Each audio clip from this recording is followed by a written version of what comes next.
स्वामी जी देखिए, स्ट्रोक और facial paralysis का रिस्क भी हाइपोथर्मिया में बढ़ जाता है और उससे बचने के लिए शरीर को कैसे तैयार करें। कई बार शरीर में पहले से मौजूद जो कॉम्प्लिकेशंस हैं उनकी वजह से बॉडी का टेम्परेचर बहुत गिर जाता है और जैसे कुछ लोग हाइपोथायराइडिज्म की गिरफ्त में होते हैं, तो इस दिक्कत को कैसे दूर किया जाए। तो एक तो गोमुखासन का मैंने बताया था, गोमुखासन, और जो गोमुखासन ना कर पाए ना वो ये कर ले ऐसे, ये। और अब ब्रेन स्ट्रोक की बात करते हैं। देखो, जो अनुलोम विलोम है ना, 5 सेकंड में लेना, 5 सेकंड में छोड़ना, न्यूरोग्रिड, इम्यूनोग्रिड। और बादाम, अखरोट, ये बादाम या अखरोट ये दूध में उबाल के पी लेते हैं ना, थोड़ा केसर डाल करके, कभी भी ब्रेन स्ट्रोक हो ही नहीं सकता। तो इसलिए पहले, अब केसर ना मिले तो हल्दी केसर का काम करता है। जैसे जिनको सेव खाने को ना मिले तो अमरूद और केला सेव जितने फायदे देता है, बस वो थोड़ा महंगा होता है, थोड़ा सस्ता होता है। तो केसर या दूध पिए, चाहे हल्दी वाला हो या केसर वाला हो, अनुलोम विलोम करें, ब्रेन स्ट्रोक कभी होगा ही नहीं। और लोगों को पता लग जाता है, उनके दिमाग को बहुत ठंड लगती है। और किसी किसी का कोलेस्ट्रॉल जिनका हाई होता है, पहले से हार्ट की प्रॉब्लम है, पहले से ही दिल दिमाग कमजोर है, तो मेधावटी और मेमोरीग्रिड या मेधा क्वाथ, हा जबरदस्त है।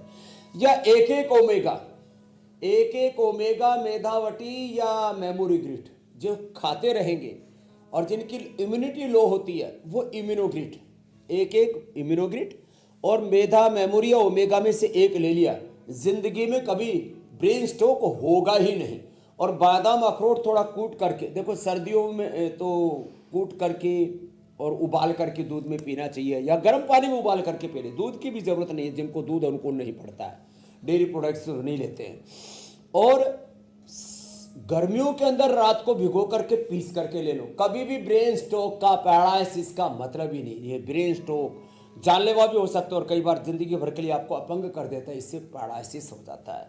तो ब्रेन स्ट्रोक, पैरालिसिस जी, और इसके लिए रोज कम से कम 5-10 मिनट अनुलोम विलोम करते रहेंगे तो जिंदगी में कभी भी, ये प्रिवेंटिव भी है, ये प्रिवेंशन है, ये कंट्रोल भी है बीमारियों का, ये क्योर भी है, ये सस्टेनेबल हेल्थ का तरीका भी है मेरे भाई हुसैन।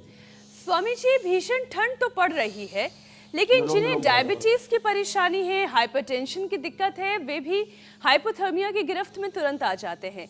उन्हें सर्दी में खास ख्याल रखने की जरूरत होती है, लेकिन शुगर बीपी कंट्रोल करने पर यह नौबत नहीं आएगी। तो क्यों ना एक सेशन वो हो जिसमें शुगर और बीपी, ये लाइफस्टाइल की बीमारी हमेशा के लिए खत्म हो जाए। 3 से 5 आसन पर्याप्त है इसके लिए। एक तो मंडूक आसन, ये तो दिनचर्या का रोज का हिस्सा बना लिया। देखो ऐसे, बड़ा जबरदस्त है और सब कर सकते हैं। ये मंडूक आसन बड़ा इजी भी है।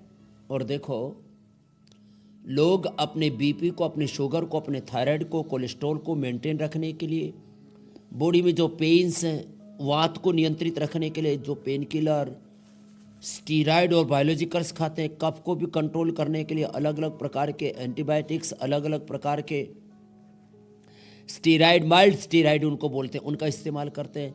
हर महीने 5,000 से लेकर के हार्ट आदि के रोगी, बीपी शुगर थायराइड आदि के रोगी, कोलेस्ट्रॉल के रोगी, वात पित्त कफ त्रिदोषों के रोगी और कैंसर के रोगी, तो कई बार उनकी तो दवा 1 महीने की 50,000 से 1 लाख तक पहुंच जाती है। बायोलॉजिकल भी कई बार 1-1 सप्ताह में, 2-2 सप्ताह में 1-1 इंजेक्शन लगता है, 25-50 हज़ार रुपए का, 1-1 लाख रुपए की।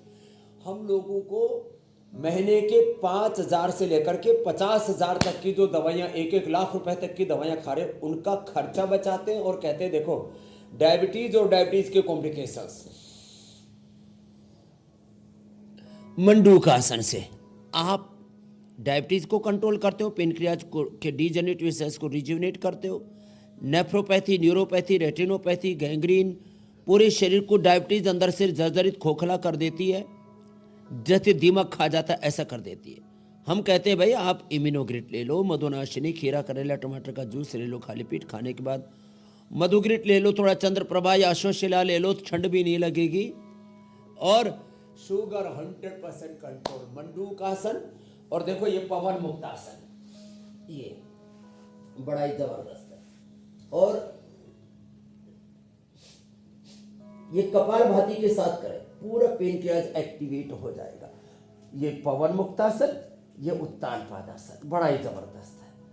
और ये 2 अभ्यास ऐसे लेट करके, और मंडूक आसन के बाद जिनमें फ्लेक्सिबिलिटी है तो वो योग मुद्रासन, ऐसे पद्मासन में बैठ के फिर अर्धमत्स्येंद्रासन, वक्रासन और बता देंगे। ये अभ्यास डायबिटीज के साथ साथ लीवर को भी अच्छा रखते, किडनी को भी, पेट को भी।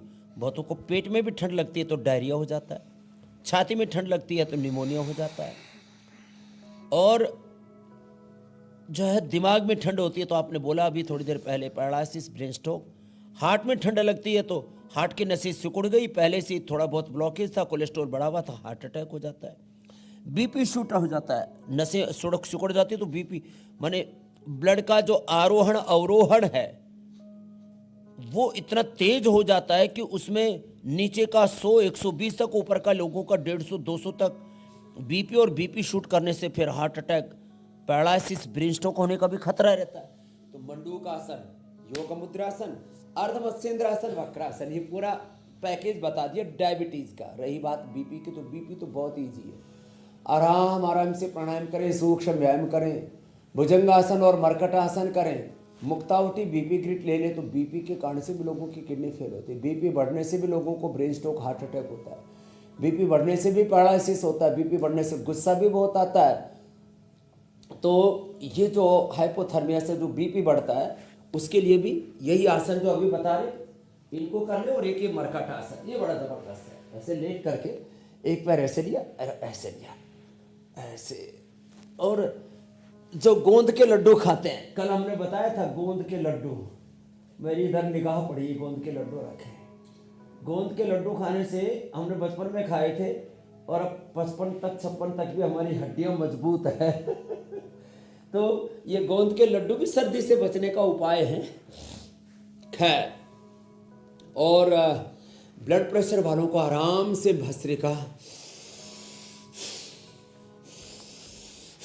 ध्यान मुद्रा और कपालभाति तेजी से नहीं करना, अनुलोम विलोम, शीतली शीतकारी भी बता देते। हाँ देखो, लेकिन ये जिनका पित्त बढ़ा हुआ है वो करना।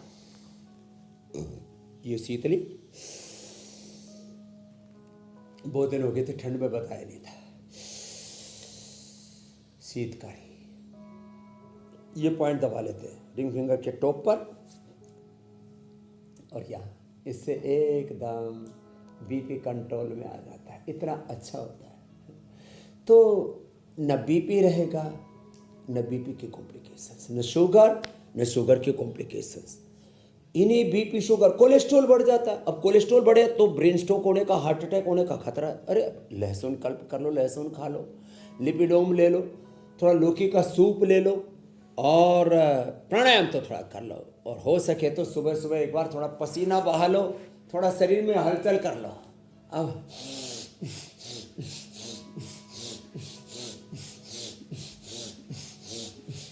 कुछ लोग शरीर को गर्म रखने के लिए हमने जो उपाय बताए, हल्दी, शिलाजीत, केसर, च्यवनप्राश, बालप्राश, ये ना करके लोग क्या करने लगते हैं, वो खाते मुर्गा, बकरा, तीतर खाते हैं। बोले तीतर खाएंगे, बड़ा कबूतर खाएंगे, हिरण खाएंगे, इनका मांस गर्म रहता है। अरे गर्मी तो तेरे भीतर है, योग से अपने भीतर का हीटर ऑन कर ले।